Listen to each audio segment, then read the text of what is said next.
Picture this: Geneva, 1971. Marcello Gandini unveils a yellow concept car so radical that automotive journalists literally forget how to write.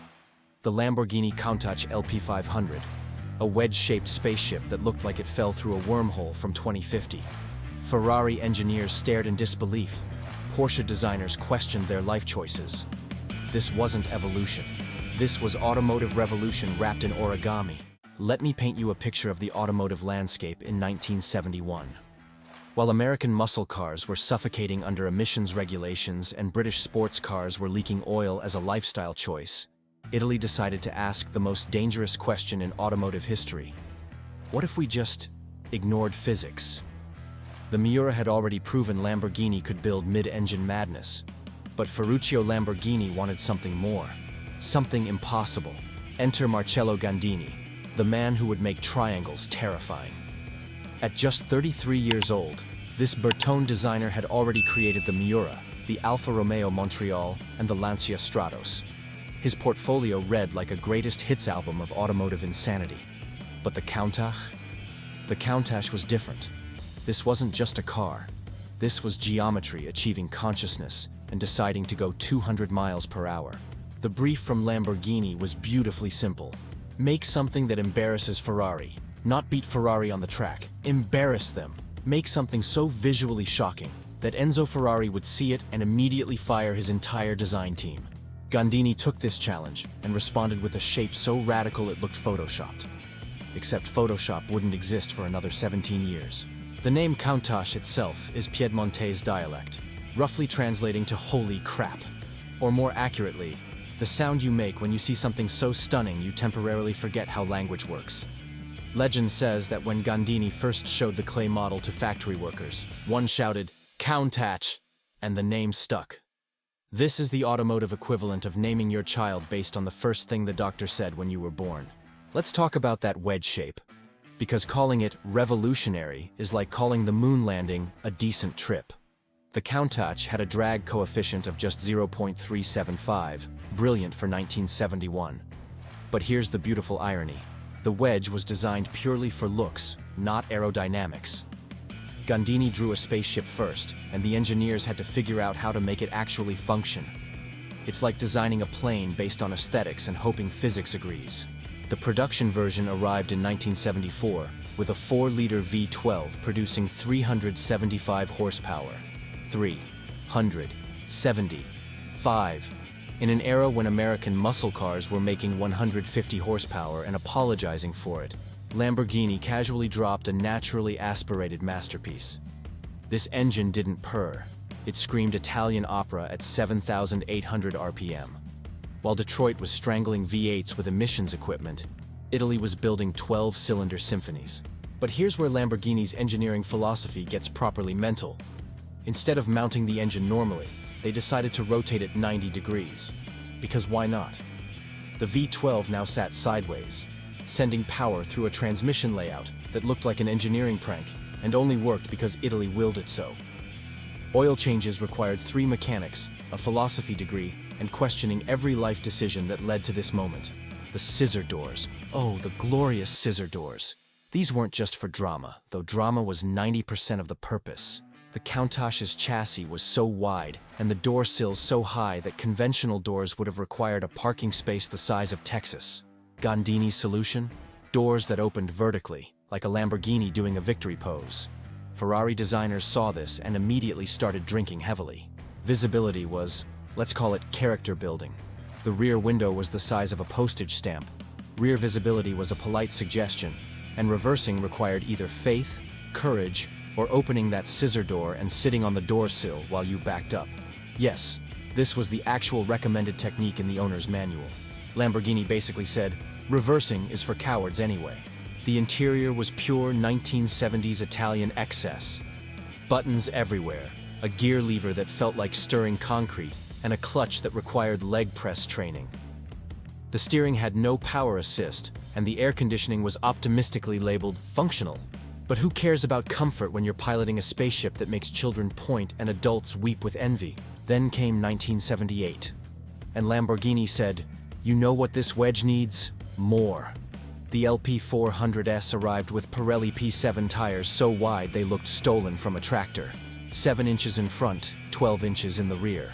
To fit these rubber monsters, Lamborghini added wheel arch extensions that made the Countach even wider and even more impossibly aggressive. This wasn't subtle, this was architectural violence. But the most controversial addition was the rear wing, that enormous spoiler that became the Countach's signature. Here's the beautiful irony. It was completely optional, provided almost zero aerodynamic benefit at legal speeds, and actually reduced top speed. But it looked so outrageously fantastic that 70% of buyers ordered it anyway. This is the automotive equivalent of wearing a tuxedo to buy groceries. Unnecessary, but undeniably stylish. The LP500S emerged in 1982 with a 5-liter engine. Same horsepower as before, but with more torque and better reliability. Lamborghini prioritized not exploding over peak numbers. The larger engine meant less drama when trying to parallel park $2 million worth of Italian origami. Still faster than your neighbor's Ferrari, just more likely to actually start. Then, 1985 arrived, and Lamborghini went properly mental with the Countach 5000 Quattrovalvole, 4 valves per cylinder and 455 horsepower. 4, 5, 5. This thing hit 180 miles per hour while making a sound that caused dogs to howl 3 counties away. Top speed was officially 183 miles per hour, but unofficially, until the tires catch fire, or the police catch you. Let's address the elephant in the room, or rather, the poster on every teenager's bedroom wall in the 1980s. The Countach became the automotive pinup. Red Countach with the wing, yellow Countach without the wing, white Countach in Miami Vice. This car defined automotive fantasy for an entire generation. Ferrari sold cars, Lamborghini sold dreams. Celebrity owners read like a who's who of 1980s excess. Michael Jackson had one in red. Rod Stewart owned multiple. Race car drivers, rock stars, and Wall Street traders. Everyone wanted a Countach. Owning one said, "I made it, and I don't care about practicality, fuel economy, or reversing without assistance." This was wealth on display, and it was glorious. But here's where reality gets expensive. Maintenance. The 12,000-mile service required removing the entire engine. Labor alone cost more than a new Honda Civic. Electrical gremlins appeared and disappeared like they were playing hide and seek. But Countach owners didn't care. When you own a spaceship, you accept that spaceships need specialized maintenance. This wasn't a car. This was a commitment. The final evolution arrived in 1988, the Countach 25th Anniversary Edition. Horacio Pagani, yes, that Pagani, redesigned the body with smoother lines, updated bumpers, and air intakes that actually worked. 514 units were built to celebrate Lamborghini's quarter century. Power remained at 455 horsepower, but the anniversary looked more refined, like the Countach finally grew up and got a proper haircut. Let's talk numbers that matter. Value. An original LP400 that cost $50,000 in 1974 now sells for $400,000 to $600,000. A pristine 25th Anniversary Edition? $500,000 to $700,000. The Countach didn't appreciate. It appreciated like Italian automotive art. Ferrari owners diversified their investments. Lamborghini owners just held on to their Countachs. Production numbers tell the story of exclusivity. Approximately 2,030 Countachs built across 17 years. Compare that to Ferrari's mass production. The F40 alone had 1,315 units. The Countach remained rare, exotic, and impossibly desirable. You were more likely to spot a unicorn than a Countach at your local Cars and Coffee. The competition tried to respond. Oh, how they tried. Ferrari's Testarossa was wider, faster, and more practical, but it looked like a cheese grater compared to the Countach's spaceship aggression. Porsche's 959 was technologically superior in every measurable way. But it looked sensible, and sensible doesn't sell posters. The Countach won by being unreasonable in all the right ways. The driving experience was utterly mental. Clutch in, feel your leg muscles scream. First gear, a mechanical clunk that echoed through the cabin. Throttle open. The V12 screams toward redline like it's trying to tear itself apart. Shift to second. More violence disguised as driving. The Countach didn't coddle you. It challenged you to deserve it. That V12 soundtrack deserves its own paragraph. This wasn't just exhaust noise. This was mechanical symphony. At idle, it burbled like an angry volcano. At 3,000 RPM, it sang Italian opera. At 7,000 RPM, it screamed like the gods of speed were being born. Modern supercars have turbos and sound dampening. The Countach had drama. The cultural impact extended beyond automotive circles. The Countach appeared in movies, music videos, video games, and countless magazine covers. It defined supercar before the term existed. When someone said exotic car in the 1980s, they pictured a Countach, specifically a white one with the wing, probably in Miami. This car transcended transportation and became cultural shorthand for success. Let's address the elephant-sized irony. The Countach was objectively terrible at being a car. Visibility? Awful. Reliability? Questionable. Practicality? Non-existent. Comfort? You must be joking. Yet it succeeded spectacularly at being a Lamborghini. This wasn't meant to be practical. It was meant to be impossible. And at being impossible, it was absolutely brilliant. The Countach's influence echoes through every modern Lamborghini. The Diablo, direct descendant with sleeker lines. The Murcielago, Countach philosophy with modern technology. The Aventador, Countach aggression with carbon fiber. Even today's Revuelto carries that wedge DNA. Lamborghini learned the lesson. Evolution works, but revolution sells.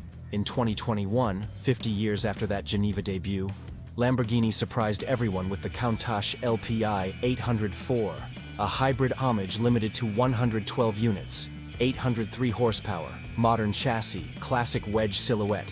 Price? $2 million. Sold out in hours. Proof that the Countach legend never died.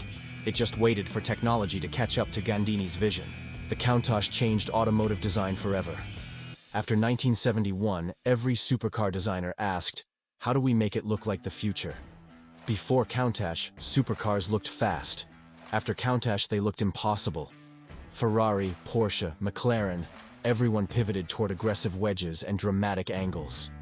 The automotive industry has spent 50 years trying to recapture that Geneva moment. Here's the beautiful truth about the Countach. It succeeded by being unreasonable. While sensible manufacturers worried about practicality, Lamborghini asked, what if we just made it more?